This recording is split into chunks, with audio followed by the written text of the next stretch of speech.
Баршаңызға сәлем достар, менің каналыма қош келдіңіздер. Бүгін біз осындай мини пироги, яғни бәліш жасайтын боламыз. Міндетті түрде видеоның соңына дейін қараңыздар.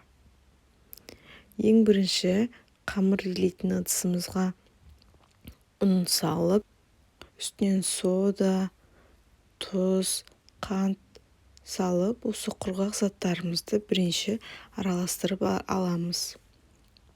Жақсылап араластырғаннан кейін айранымызды, яғни кефир құямыз. Сонан соң сметана, яғни қаймақ. Сары майымызды салып, қолымызбен жұмсақ етіп қамыр илеп аламыз. Қамырымыз қолға жабыспайтындай жұмсақ, әдемі болып шығады.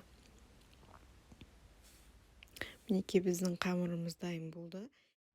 Салмасы дайын болам дегенше қамырымызды пищевой пленкада немесе пакетке салып холодильникте сақтаймыз. Осы біздің қамырымыздан әртүрлі бестон пирогтар, бәліштер, самса да жасауға болады. Әрине холодильникте сақтай отырып. Енді салмасын дайындау үшін біз табамызға осылай май құйып, кішкене ғана капустамызды, яғни қырыққабатымызды салып, үстінен пияз саламыз.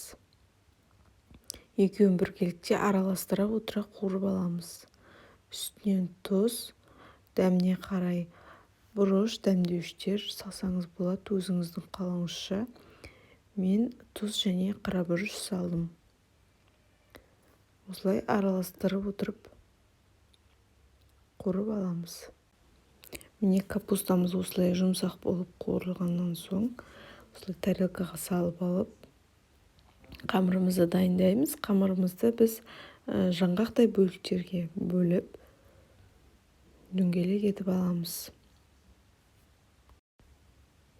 Осылай қамырымызды жұқа етіп жайып аламыз.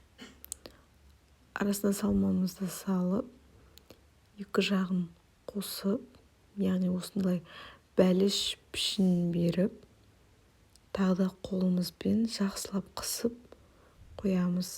Себебі ол піскен уақытта ішіндегі салмасы сыртқа шығып, немесе қамыр ашылып кетуі мүмкін. Мінекей осылай жақсылап қолымызбен жауып шығамыз. Мінекей. Одан кейін біз осындай стаканның көмегімен бетіне сәндейміз бетін, яғни менде әртүрлі насадкілер болмағандықтан осындай стаканның көмегімен жапырақ пішінін беремін. Сіздерде егер гүлдің әртүрлі басқа да безендіретін насадкалар болса, сонымен жасасаңыз болады, немесе осылай стаканның көмегімен жасауға да болады. Мінекей жапырақ пішінін беріп, оған пышақпен жапырақтың бетіндегі жолақтарын, яғни мынадай тарамдарын жасап, жұмыртқаның көмегімен жабыстырамыз. Қалған бәліштерімізге де осылай жапырақтарымызды әдемі етіп жасай отырып, жабыстырып шығамыз. Барлығының үстінен жұмыртқаны, яғни бәлішіміздің барлық жеріне тигізіп, жағып шығамыз.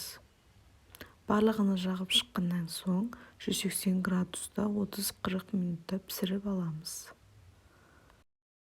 Мінекей біздің бәліштеріміз, яғни мини пирогилеріміз осындай жұмсақ болып пісіп шықты.